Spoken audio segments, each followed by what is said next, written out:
Washington, AP, President Donald Trump starts the new year knee-deep in daunting foreign policy challenges. At the same time, he'll have to deal with a likely impeachment trial in the Senate and the demands of a re-election campaign. American troops are still engaged in America's longest war in Afghanistan. North Korea hasn't given up its nuclear weapons. Add to that simmering tensions with Iran, fallout from Trump's decision to pull troops from Syria, ongoing unease with Russia and Turkey, and erratic ties with European and other longtime Western allies. Trump is not popular overseas, and being an impeached president who must simultaneously run for re-election could reduce the time, focus and political clout needed to resolve complex global issues like North Korea's nuclear provocations. Some foreign powers could decide to just hold off on finalizing any deals until they know whether Trump will be re-elected. Trump himself has acknowledged the challenge in his deck. 26 tweet, "Despite all of the great success that our country has had over the last 3 years, it makes it much more difficult to deal with foreign leaders, and others, when I am having to constantly defend myself against the do-nothing Democrats. Bad for USA." At the same time, there is widespread expectation that Trump never will be convicted by the Republican-controlled Senate, so 2020 could well bring more of the same from the president on foreign policy, said Ronald Newman, president of the American Academy of Diplomacy. "America still has an awful lot of power," said Newman, a three-time ambassador and former Deputy Assistant Secretary of State. With a year to go, a president can still make a lot of waves, impeachment or not. For Trump, 2019 was a year of 2 steps forward, 1 step back, sometimes vice versa, on international challenges. Despite claiming that, "I know deals, I think, better than anybody knows deals," he's still trying to close a bunch. Trump scored high marks for the U.S. military raid in Syria that killed the leader of the Islamic State, but U.S. military leaders worry about a resurgence. He is credited with coaxing NATO allies to commit to spend billions more on defense, but along the way has strained important relationships. His agreement on a Phase 1 trade deal with China has reduced tensions in their ongoing trade war. But the deal largely puts off for later complex issues surrounding U.S. assertions that China is cheating to gain supremacy on technology and China's accusation that Washington is trying to restrain Beijing's ascent as a world power.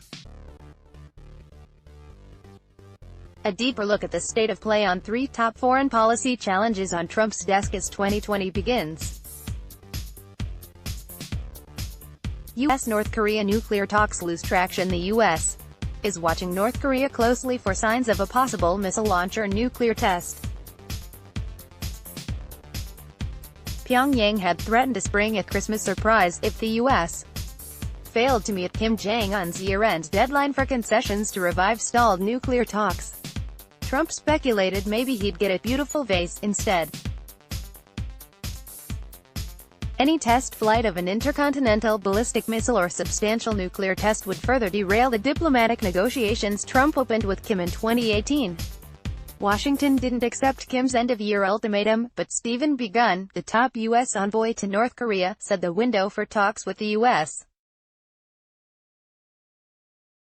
remains open. "We are fully aware of the strong potential for North Korea to conduct a major provocation in the days ahead," Biegun, the new Deputy Secretary of State, said recently.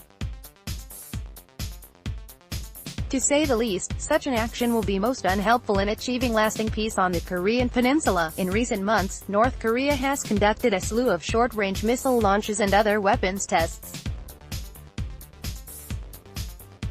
In 2017, Trump and Kim traded threats of destruction as North Korea carried out tests aimed at acquiring the ability to launch nuclear strikes on the U.S. mainland. Trump said he would rain fire and fury on North Korea and derided Kim as "Little Rocket Man." Kim questioned Trump's sanity and said he would tame the mentally deranged U.S. dotard with fire. Then the two made up and met 3 times, in Singapore in 2018, in Vietnam last February and again in June when Trump became the first U.S. president to set foot into North Korea, the demilitarized zone. While the get-togethers have made for good photo ops, they've been devoid of substantive progress in getting Kim to get rid of his nuclear weapons. Trump has held out North Korea's self-imposed moratorium on conducting nuclear tests and trials of long-range intercontinental missiles as a major foreign policy achievement. "Deal will happen," he tweeted. Trump's former national security advisor doesn't think so. "The North Koreans are very happy to declare that they're going to give up their nuclear weapons program, particularly when it's in exchange for tangible economic benefits, but they never get around to doing it," John Bolton told National Public Radio. U.S.-Iran tension escalating. Tensions with Iran have been rising ever since Trump last year withdrew the U.S. from the 2015 nuclear deal that Tehran had signed with the U.S. and 5 other nations. Trump said the deal was one-sided and gave Iran sanctions relief for rolling back, but not permanently dismantling, its nuclear program.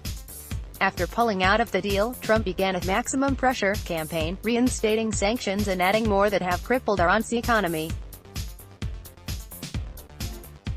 His aim is to force Iran to renegotiate a deal more favorable to the U.S. and other nations that are still in the agreement.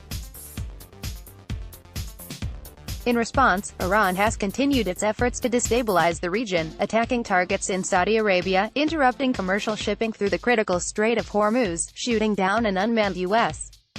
aircraft and financing militant proxy groups. Since May, nearly 14,000 U.S. military personnel have deployed to the region to deter Iran. Iranian President Hassan Rouhani said his country's nuclear experts are testing a new type of advanced centrifuge. Iran recently started exceeding the stockpiles of uranium and heavy water allowed by the nuclear deal and is enriching uranium at a purity level beyond what is permitted. Tehran's violations, which it says are reversible, are an attempt to get France, Germany, Britain, China and Russia, the other nations that signed the Joint Comprehensive Plan of Action, to offer new economic incentives to offset the American sanctions. The White House says its pressure campaign is working. The Iranian economy is collapsing, inflation is high, and crushing U.S. sanctions blocking Iran from selling its crude oil abroad have helped fuel nationwide protests. Earlier this month, there was a rare diplomatic breakthrough when a Chinese-American Princeton scholar, Xiaoyi Wang, who has held in Iran for 3 years, was freed in exchange for a detained Iranian scientist in the U.S. Trump said the prisoner exchange could be a precursor as to what can be done. Iran says other prisoner swaps can be arranged, but there will be no other negotiations between Tehran and the Trump administration.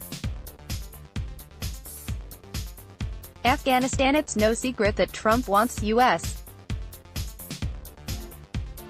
engagement in Afghanistan to end, but critics have expressed concern about giving too many concessions to the Taliban or if they will honor any agreement that could end the fighting. In what appeared to be a breakthrough Sunday, top Taliban leaders agreed to a temporary ceasefire nationwide, but didn't say when it would start or how long it would last. A ceasefire, however, could provide an opening for a Taliban peace agreement with the United States that would let Trump bring U.S. troops home from Afghanistan, where they have fought for more than 18 years. The U.S. wants any deal to include a promise from the Taliban that Afghanistan would not be used as a base by terrorist groups. A key part of a pact would include the Taliban agreeing to participate in all Afghan negotiations to decide what a post-war Afghanistan would look like. Such negotiations are expected to be contentious and touch on the rights of women, free speech and changes to the Afghan constitution. They also would determine the fate of tens of thousands of Taliban fighters and heavily armed militias run by Afghan warlords who have amassed wealth and power since the Taliban was ousted from power after 9/11. "We'll see if they want to make a deal," Trump told U.S. troops on Thanksgiving Day when he visited Afghanistan for the first time. "It's got to be a real deal, but we'll see. But they want to make a deal." Former Defense Secretary James Mattis, who resigned from the Trump administration over his opposition to the president's decision to remove troops from Syria, said the Taliban have not proven trustworthy in the past, so instead of trust and verify, the U.S. should verify and then trust, but he added, "I think the president was right to start the negotiations with the Taliban, and I think he was right to call it off when the bombings occurred." Trump canceled the talks in September when violence didn't abate during U.S. talks with the Taliban. Even as the militants agreed to a ceasefire, an attack in northern Afghanistan killed at least 17 on Sunday, and last week an American soldier was killed in a roadside bombing, also in the north. Senator Lindsey Graham, RSC, who visited Kabul this month, said Trump might announce an American troop drawdown from Afghanistan before year's end. Graham said that beginning next year, the president could reduce the 12,000 U.S.